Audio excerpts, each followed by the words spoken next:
Hello everyone, hope you're doing well. Today we are looking at the past developers for September 2021 again, and this time we're going to have a look at the aviation portion. There's a lot less crazy stuff, I think is probably the way I would call it this time. Ground Forces was just nuts, the amount of weird and wonderful things, where this is much more standard, with actually a bunch of vehicles which are very similar to what we've seen in this one actually already passed, but still some interesting picks. So let's get into it. The first vehicle is the B-26 F1MA. Now, it's kind of surprising we haven't actually seen a B-26 in the game yet. Obviously, we're talking about the Martin B-26 Marauder. This was used primarily by the Americans, but also by the British during World War II. And just like other vehicles, it's just really surprising we haven't seen it. It's one of those iconic vehicles that hasn't ever come to the game. Now, the B-26 F1MA is a very specific type of Marauder. It's a late war edition. Basically what it had is it had its angle of incidence increased over the previous models. This gave the engines a slight upward tilt when on the ground or in level flight, and the intention of this behind the modification was to shorten the takeoff and landing runs as well as improve in-flight qualities. The new wing was a success, but what it did do is it lowered the top speed of the aircraft because it had increased drag, but it did make takeoffs easier because you needed less takeoff speed, a shortened landing run, and also improved flight handling.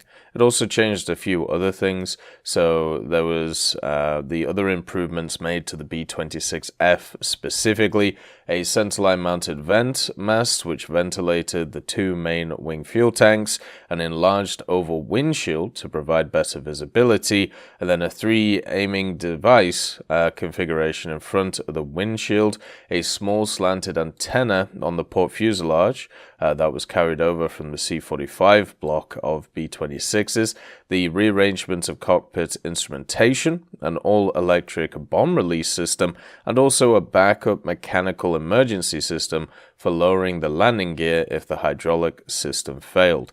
The first B-26F1s left the factory in February 1944 with over 100 examples completed.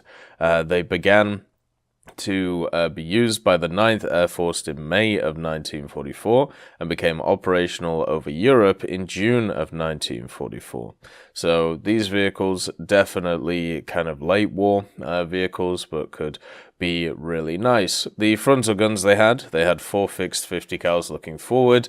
They had also the 1 50 cal flexible nose mount similar to the B-25, 2 waist gunners, 2 rearward guns, and 2 upper mounted ones too. It could carry a total capacity of 4,000 pounds worth of bombs in configurations of either 2 2,000 pounders, 4 1,000 pounders, or 8 500 pound bombs. We also have another version of the Vixen, which has been past the developers, the FAW1XJ476. Now, this vehicle is an interesting one because, well, not of the vehicle itself, but the weaponry that it carried. The XJ476 was never destined to see service. Instead, it was used, it was sent to the Aeroplane and Armament Experimental Establishment at Boscombe Down, where it spent its life carrying out trials to see what munitions the Sea Vixens could carry. During a landing in September of 1973, unfortunately, the main undercarriage tires burst, damaging the aircraft, and the decision was made not to repair the XJ476. Instead, it was used to train firefighters at the time. The cockpit section itself was eventually removed, restored, and put on display at Solent Sky Museum in Southampton in 1984. And in 2006, the cockpit was moved to Boscombe Down Aviation Aviation collection, where you can see it today if you want to see it. So when we have a look at the XJ476, what we find is a machine which is very similar to the one that we have in game, but the major differences between them are the weaponry options. So the general trials which were actually used on the XJ76. The first one was trials for fitting the red top air-to-air missiles, and it did work. And this meant that it brought up its armament capabilities up to that of the FAW2, which we have in game, I believe. But the main reason to add something like this is not because it can carry the same weaponry, but because of the development of two pretty interesting missiles. The first one being the AJ168, and the second being the AS-37 Martel. The Martel stands for Missile, Anti-Radar, and Television. So the missile itself actually comes in both an anti-radiation version in the AS-37 configuration and a TV-guided version with the AJ168. The Martel was a very large missile. It was 3.89 meters for the AJ168 and 4.14 meters for the AS-37, and it weighed 574 kilos or 535 kilos respectively, with a maximum range of around about 15 to 30 nautical miles. The AJ168 Martel was equipped with a semi-armor-piercing high-explosive warhead and an impact fuse for use against hard targets. When the AJ168 Martel is fired, it climbs to an altitude above the firing target, and a TV image is displayed to the operator from a camera in the nose of the missile. The missile flies on a form of autopilot, while the operator uses the missile's camera to identify the target. At this point, they switch the missile into terminal mode. This gives them control over the azimuth of the missile. Once the missile gets close enough to the target, it enters a dive and gives the operator full control of the missile to guide it onto the target. The AS-37 Martel version is equipped with a high-explosive blast warhead and proximity fuse for use against enemy radars. The missile locks onto enemy radars, e.g. the radar of an anti-aircraft system, and when it's fired, the missile climbs to an altitude above the aircraft and automatically flies to the target. Once reaching the target, it enters a steep dive and uses the proximity fuse to explode next to the target. So this would be basically the main reason to add the XJ476, these two missiles, but it could also carry a few other stuff such as retractable rocket launchers, such as two sets of 14 2-inch rockets, also up to 4 launches of rocket pods, 2 1,000-pound bombs for 500 pounds, then obviously the fire streaks and the red tops as well, plus the air-to-ground missiles, which we talked about. We have another training aircraft which has been past the devs as well in the form of the T-33A Wakataka, and this would be for the Japanese.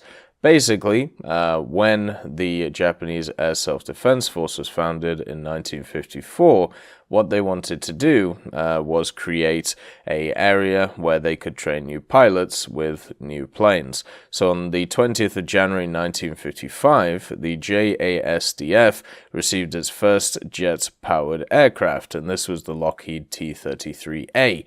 It was a 2-seat trainer version of the FADC Shooting Star, providing dual controls with the instructor in the rear, and the jet was powered by an Allison J-33A-35 turbojet, producing 4,600 pounds of thrust dry and 5,400 with a water and methanol injection mix. The armament was reduced from the standard F-ATC. It only had 2 12.7mm M3 Browning machine guns, as well as the ability to mount 1,000-pound bombs on the aircraft, and then later on, all T-33As were lacking the wingtip bomb shackles, so only the early ones had access to them. The JASDF received a total of 68 T-33As from the United States Air Force and promptly designated them the Wakataka, which is very hard for me to say. Now, Wakataka actually means young hawk in English, so there you go. It was also decided that a local company would take up a licensed production of the T-33A, and Kawasaki stepped up to the task and first assembled 20 knockdown kits produced by Lockheed. The first pure Japanese T-33A rolled off the production lines and were handed over to the JASDF on the 22nd of November 1956. In total, 210 Kawasaki-built T-33As were produced by the end of its production run in 1959, and the armament capabilities remained extremely brief in service, and by the 22nd and by 1959, the T-33As had their gun ports covered, meaning that, obviously, they would be unarmed. The T-33A would continue to serve in an unarmed configuration until 2000, when its planned service run until 2002 was cut short by a crash in 1999. So this thing would be a pretty decent jet with a maximum speed of 988 kilometers an hour. The main issue would be it would have not a great armament. The only armament it would have would be two 12.7mm M3 machine guns with 300 rounds per gun. The other things that we could maybe see on the aircraft would be two Rato bottles off of it to help it take off, also a chaff dispenser pod, an ECM pod, and even a ALQ-72 ECM pod as well. The next one would be for China. This is the AIDC ACH-1, the Chung Hsing, and this would be for the ROCAF, or the ROCAF. The AHC-1's history starts back with the TCH-1. It was a light turboprop trainer for the ROCAF, and in 1970, AIDC teamed up with Lockheed, along with additional assistance from Northrop, to develop an intermediate trainer to replace the T-28C in service with the ROCAF. Work on the XTCH-1 started in 1972 and took heavy inspiration from the preceding T-28. Two prototypes were built and flown in 1973 and 1974, and the aircraft was designated the Chung Hsing, or Resurgence in English. The TCH-1 was a twin-seat aircraft powered by a 1,450 horsepower Lycoming T-53-1701A turboprop, and for weapons, the TCH-1 was able to equip two gun pods, which had M2 Browning machine guns in them, as well as 4 hardpoints designed for bombs and rockets, even though it didn't really use them too much since it was a trainer. And by 1981, the production had finished. They created a total of 50 TCH-1s. However, with the introduction of the AT-3, the TCH-1 was no longer needed as a trainer. And in 1985, it was officially retired from the trainer role, with some aircraft being converted into reconnaissance aircraft and redesignated the RCH-1. The remainder were handed over to the 71st and 72nd Squadron and redesignated the ACH-1. This new role was for light attack duties and patrol the coastal areas of Taiwan, and these aircraft were repainted in either SEA camouflage or a blue naval camouflage pattern, and obviously the idea is they would be used as an attacker. So these vehicles had two single 12.7mm M2 Browning machine gun pods, so nothing built internally, and they could carry two 750-pound bombs, or 4 Mark 82 500s, or 4 Mark 81 250s, some napalm, and even HVAR rockets, along with Mighty Mouse rockets as well. Main issue with this thing is the turboprop engine, which gave out 1,450 horsepower, but only with a maximum speed of 593 kilometers an hour.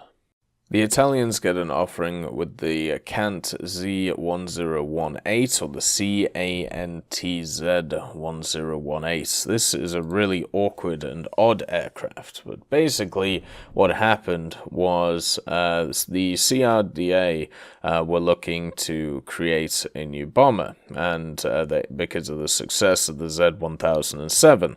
So along came a bunch of options. The CRDA's solution to this was the twin-engine all-metal Z1018, which was an upgrade of the 1015. The air staff reluctantly ordered 100 aircraft due to their skepticism it could meet their criteria as a twin-engine bomber, and eventually only a few were built due to the armistice, but some were experimented on, such as the plane that we're looking at today. This obviously being the Z1018. The Reno Corso Fugger, who is general at the Royal Italian Air Force, requested a night fighter to be made out of it in late August 1942, but a model was handed over only 4 months later on the 16th of December 1942. The changes to the plane was removing all the defensive armament and its corresponding armor, adding an armored windshield, a glass cupola for navigating by stars, and 4 radar antenna, and its corresponding supports in the nose, and lastly a powerful gun armament. The armament consisted of 4 Mauser MG151 cannons mounted in a ventral position, 2 12.7mm Breda Safar machine guns in the nose, and 2 on the wings. On the 30th of June, the refit wasn't complete, missing the IMCA radio VHF set and the FUG-202 Liechtenstein radar of a decommissioned Dornier DO-217J2, and on the 2nd and 5th of August, the aircraft flew more extensively in a set of speed tests with and without the antenna. So, with the antenna, which is what it would have been, it was able to get to 388 kilometers an hour. So, the maximum altitude for this performance was 4,700 meters. The whole plane weighed nearly 9,000 kilos with all of its components except the propeller spinners and some internal or large armor. By the 6th of August, they brought back the defensive armament in the shape of 2 7.7mm waist Safar guns and 1 12.7mm Scotty gun in the ventral position, and in the same spot as the standard Z1018 bomber, and there was an armament test on the 16th of August where the 4 Mauser cannons caused the outer layer of the ventral access hatch to fly off, and on the 7th of September, when the plane would fly for the last time, as just 4 days later unidentified partisans would set fire to the hangar that the Z1018CN was located in. So this basically was a night fighter version of the 1018 bomber, and not a very successful one at that. The French get some offerings from Germany, basically because of, well, what happened after World War II. This is the SNCASE Ju 188E1. Basically, the story of this is as France was liberated from German occupation in 1944, the French government had begun to look for airframes to use in a new air force, alongside the well-known NC-900, which I believe we actually have in game, which is the Focke-Wulf 190. The French also used Ju-88s and Ju-188s, which were sourced from a collaboration-based facility called the Front Batterie Préparateur, or FBR plant for short. These plants were used for advanced overhauling of airframes for different German manufacturers and were placed all around France, with the Junkers FBR plant, which was found at Villers-Coublay, south of Paris, happened to have several Ju-88s and a few Ju-188s left at the facility when the Allies took over it.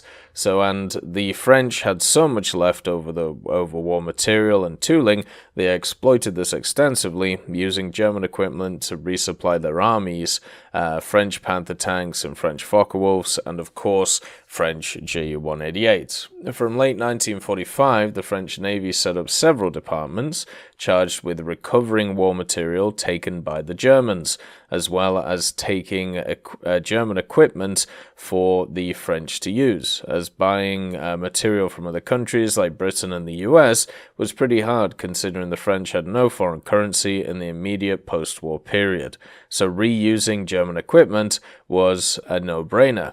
For example, the Narval used a UMO 213 engine because the British Griffon engine was too expensive to import, and the ejection sheet came from Heinkel, and also obviously the MG151s in the nose as well.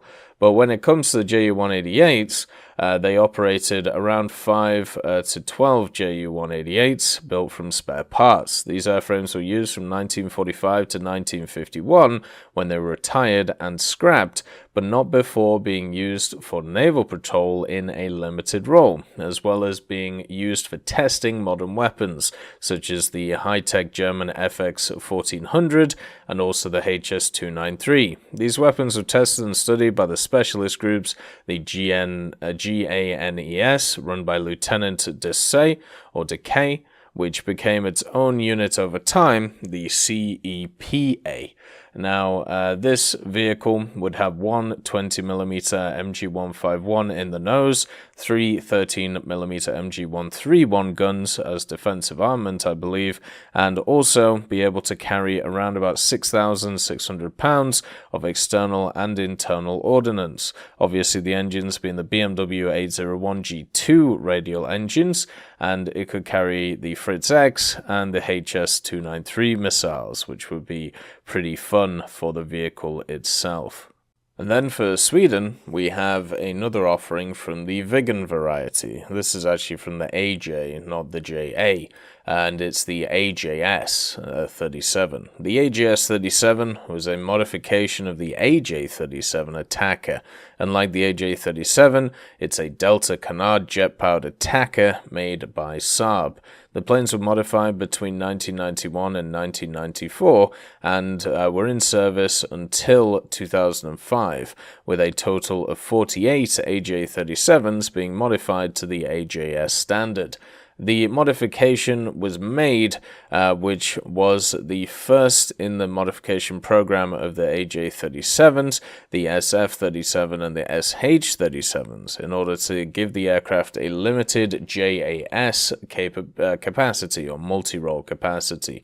The modification of the AJ-37 increased computer capacity as well as the possibility of using the new anti-ship missile, the Robot RB-15F, which was developed for the JAS-39 program. Bomb-capturable M90, DWS-39 and RB-74s, which were AIM-9Ls, were also added as armament alternatives. Modified aircraft could also carry sidewinders, the RBs, on the outer wing hardpoints, something that only the JA-37 could do before. In addition to attacker and hunting, the aircraft could also carry out reconnaissance missions. The modified aircraft was therefore designated the AJS-37 and were replaced at the Skane Air Flotilla in Ängelholm and at the Hsing Air Flotilla in Söderhamn. So what this is taking the attacker version of the Viggen and giving it, well, I suppose, dogfight/combat capabilities against aircraft. That's pretty much the best way of, going through it. So it had 9 external hardpoints, carrying a multitude of different armaments. It didn't have a primary armament, so no internal stuff, and also it could carry countermeasures and drop tanks. It could mount the RB-24, the RB-24J, which both we already have in game already, the RB-74 being the AIM-9L, then obviously the 30mm gun pods, the RB-04 ASM, RBS-15F ASM, could also carry the RB-75, which is the Maverick, and then also the RB-05 AGM, plus some rocket pods, drop tanks, and jamming pods, and also the countermeasures pods for flare and chaff. The radar it had was the VS-37A, the monopus radar for ground targets and sea targets, and then the flight control system was the CK-37 with the MPE, and the RWR being the APP-27. So this could definitely be one which comes to the game as kind of a multi-role, kind of vehicle, which would be pretty fun to use. So that is all the stuff that was passed to Aviation for September 2021. A ton of interesting stuff, mainly modifications of things we might already see. As always, I hope you have a wonderful day, and I'll see you next time. I'd just like to thank Professor X 1718, Orangetail, Sakoshi Tiger, BRFC 15, Teddy, John Ryman, Universe A, Eugens Terry, Ambrosius McClellan, Daniel Stanton, Martinez, B. Young, and then Kyle Kin, Barine, Lafouche, and also Samuel Slick for supporting the channel.